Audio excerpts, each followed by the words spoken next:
night was thick, with the kind of silence that makes your skin crawl. It had been exactly a year since James died, leaving me a widow, and the weight of his absence was a constant, dull ache in my chest. Our house, once filled with laughter and warmth, now stood as a monument to my loneliness, every creak of the old floorboards echoing through the empty halls. It was late October, the anniversary of his death, when I first noticed something strange. I had been cleaning out his study, sorting through papers and books that had long collected dust. James was an avid writer, his desk always cluttered with notes and unfinished manuscripts. Amid the clutter, I found a small, sealed envelope addressed to me in his familiar handwriting. My heart raced as I opened it, my hands trembling. Inside was a love letter, written with the same passion that had defined our relationship. It was as if he was right there, speaking to me through the page. He wrote about our memories, our shared dreams, and how he would always be with me. Tears welled up in my eyes, and for a moment, I believed he was reaching out from the afterlife to comfort me. Days turned into weeks, and the letters kept coming. Each one was more personal, more intimate than the last. They were filled with details only James could know, rekindling memories I had long buried. I found solace in them, a connection to my lost love that eased my grief. But with each letter, a shadow of doubt crept into my mind. How could this be happening? Was it a cruel prank or something more supernatural? One night, as I lay in bed clutching the latest letter, I felt a cold breeze sweep through the room. The air grew thick with an unnatural chill, and the shadows seemed to dance on the walls. I sat up, my heart pounding, and saw a figure standing at the foot of my bed. It was James, or at least it looked like him. His eyes were hollow, his skin pale and translucent. "Emily," he whispered, his voice echoing as if from a great distance. "You need to know the truth." I tried to speak, but no words came out. The figure moved closer, its form shifting and flickering, like a candle in the wind. It reached out to touch my hand, and I felt a jolt of icy electricity shoot through my body. "The letters," he said, his voice growing stronger. "They are not what they seem. I am not the one sending them." A wave of confusion and fear washed over me. If it wasn't James, then who? Or what? "The spirit," he continued, his face contorted in pain. "It is using our love to draw you in, to claim you. It feeds on your grief, your longing. You must stop reading the letters. Burn them. It's the only way to break its hold." With that, the figure dissolved into the darkness, leaving me trembling and alone. I stared at the letters on my nightstand, now feeling more like chains than comforts. I knew what I had to do, but the thought of destroying them felt like losing James all over again. The next morning, I gathered all the letters and took them to the fireplace.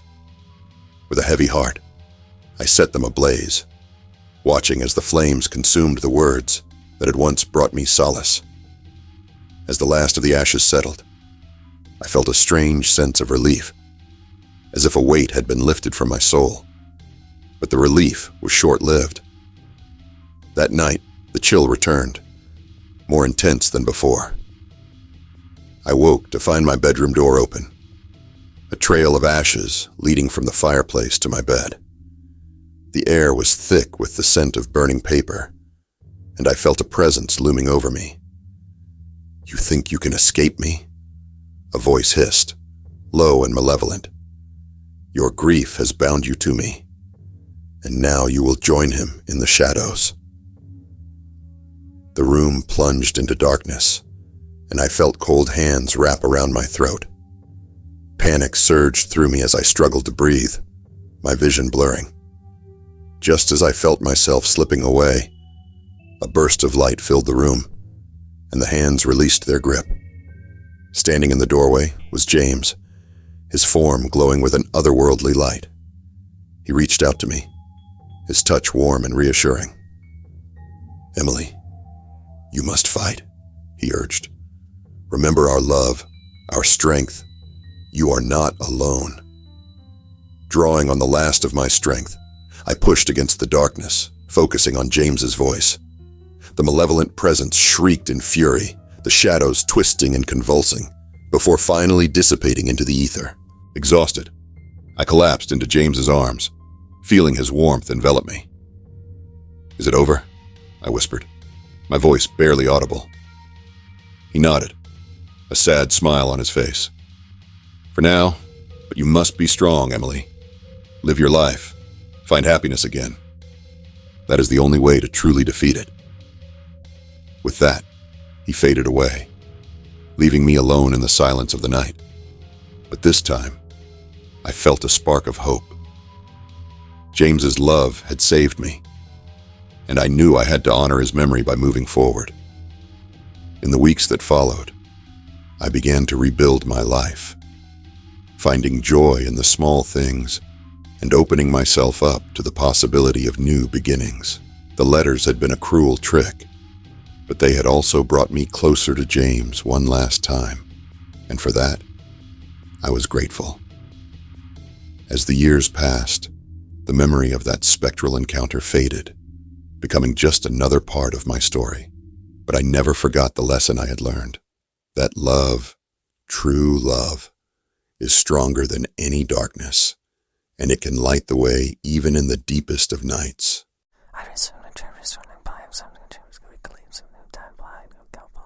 The fog rolled in thick and fast, smothering the sea in a dense, ghostly shroud. Our small fishing boat, the Misty Mary, bobbed on the unnervingly still waters of the North Atlantic. My crewmates, Joe and Tom, sat silently beside me, their faces etched with a mixture of fear and curiosity.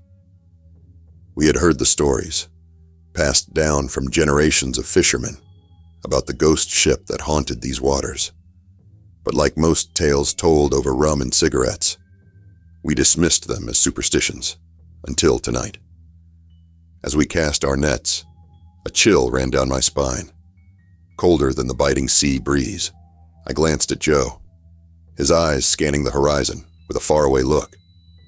Tom, always the skeptic, was unusually quiet, his usual banter replaced by a solemn silence. The radio crackled to life, a burst of static followed by a voice, faint and distant. "Mayday! Mayday! This is the Gallows End.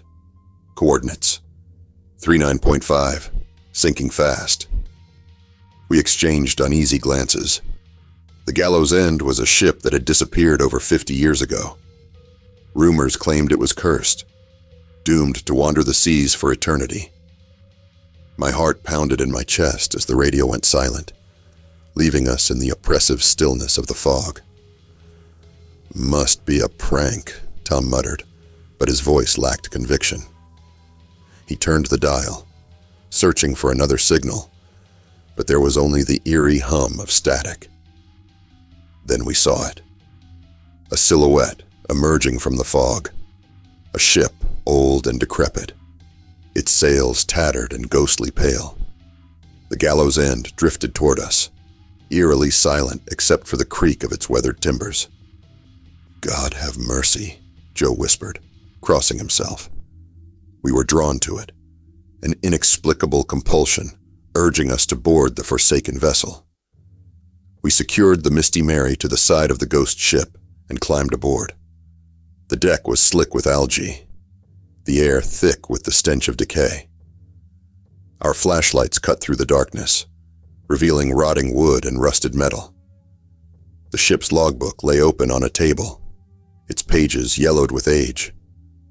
I picked it up. The ink smudged and faded, but one entry stood out. July 14th, 1971. Storm approaching. Crew uneasy. Strange sounds below deck. Fear we are not alone. A shiver ran down my spine. As we moved deeper into the ship, the atmosphere grew heavier, oppressive. We reached the captain's quarters, the door hanging off its hinges. Inside, the room was a mess of broken furniture and scattered papers. But what caught our attention was the captain's journal, open to the final entry. July 15th, 1971. The storm is upon us. Crew hears voices, men screaming, women crying. Can't be real, but it feels so real. The ship, it's alive.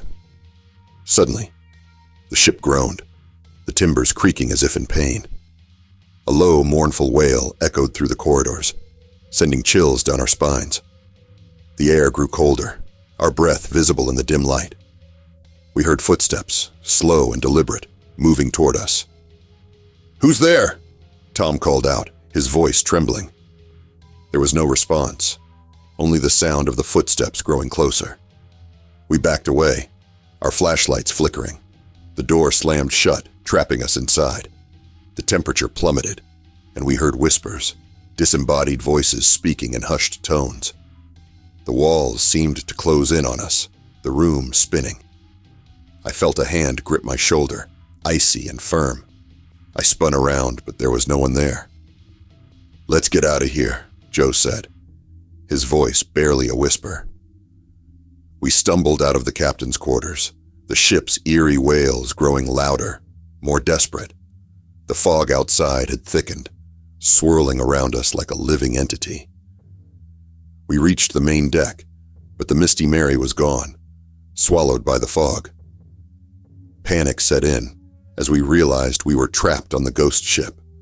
The whispers grew louder, overlapping, a cacophony of voices crying out for help. Then we saw them. The crew of the Gallows End, spectral figures moving about the deck.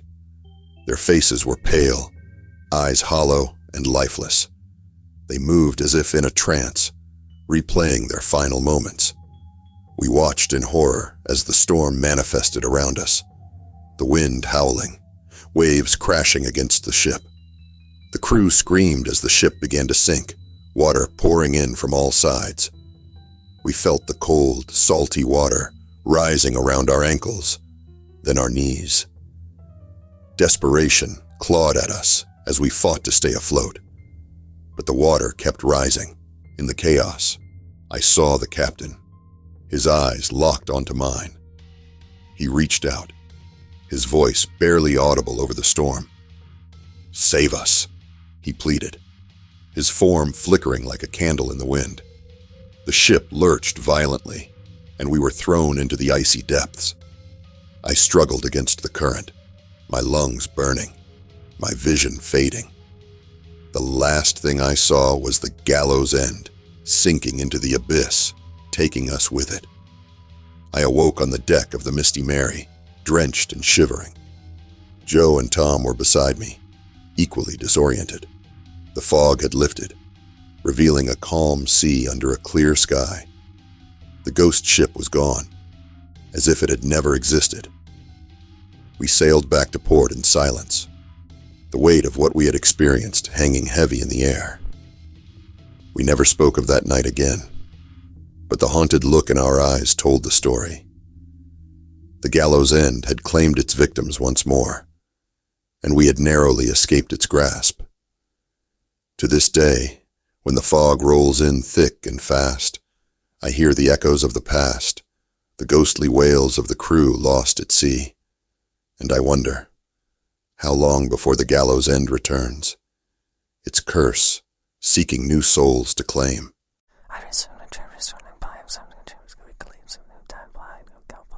I've always known there was something off about Middleditch High, with its eerie hallways and the musty smell that permeates the old brick walls. The worst of it, however, comes from a small, seldom-mentioned closet tucked away under the staircase in the abandoned West Wing. I first heard about it in a whispered rumor, one that chilled my bones and piqued my curiosity too intensely. They said it was once the janitor's closet, but not just any janitor, Mr. Loomis, a man whose presence still haunted the school decades after he was fired. Today, drawn by a mix of fear and thrill, I find myself standing before the closet door. The paint is peeling, creating patterns that almost look like faces screaming in agony. I push open the door, and a cold gust of wind blows out, extinguishing the light from my flashlight for a moment. When the light flickers back to life, I see the narrow space, stretching impossibly far back, far deeper than the school's blueprint would allow. Stepping inside, the door slams shut behind me, and I'm enveloped by darkness. The air is thick, musty, filled with the smell of old, wet mops and something faintly metallic. I flick on my flashlight again, revealing a corridor lined with doors. Each door is marked with a classroom number, but these are numbers I've never seen on any school map. I open one door, peering inside. It looks like a classroom, but twisted, wrong. The desks are arranged in a circle, each one scratched and covered in what looks like dried blood. On the blackboard, written over and over is, "Cleanliness is next to godliness." A shuffling sound makes me turn. Down the hall, the flicker of a shadow. Heart pounding, I follow. Each classroom reveals another horror, a science lab with jars filled with unidentifiable specimens, an art room where the paintings scream silently from their canvases. The deeper I go, the more the air feels alive, buzzing with a silent scream. Then I see him. Mr. Loomis, the janitor, at the end of the corridor. He's tall, his uniform grimy, and in his hand he clutches a rusty old mop, his eyes hollow and dark, fix on me. "You're late," he rasps, his voice echoing off the walls. I try to run, but the floors have turned slick, sticky under my feet. He advances, slow and deliberate. "It's time to clean up," he hisses. Panicking, I dart into the nearest room, a library with books that seem to moan as I brush past them. In the center, a large tome rests open. The pages flutter as if caught in a breeze, and I see it's a logbook. The names of students, dozens of them, all marked with a red X. My fingers tremble as I turn the pages, the reality dawning on me. These students had all disappeared without a trace. I hear the squeak of his mop getting closer. With no way out, I brace myself against the shelves, pushing them over. Books cascade down, and I use the moment to slip past him, sprinting back toward the closet door. The corridor seems to stretch and distort as I run, the screams of the damned classrooms growing louder. Finally, I reach the door, throwing it open to the dim light of the school hallway. I don't stop running until I'm out of the building, the fresh air filling my lungs, chasing away the stench of decay. Breathing hard, I look back at the school. From the outside, it seems normal, untouched by the horrors within, but I know better. I know that deep within Middleditch High, behind a simple janitor's closet door, lies a twisted version of this place, overseen by a malevolent spirit who is far from done with his duties. I can never tell anyone. Who would believe me? But I know I have to warn the new students, somehow, because somewhere in that dark, twisted school, Mr. Loomis is preparing for his next cleanup, and I fear what will happen if he ever runs out of messes to clean.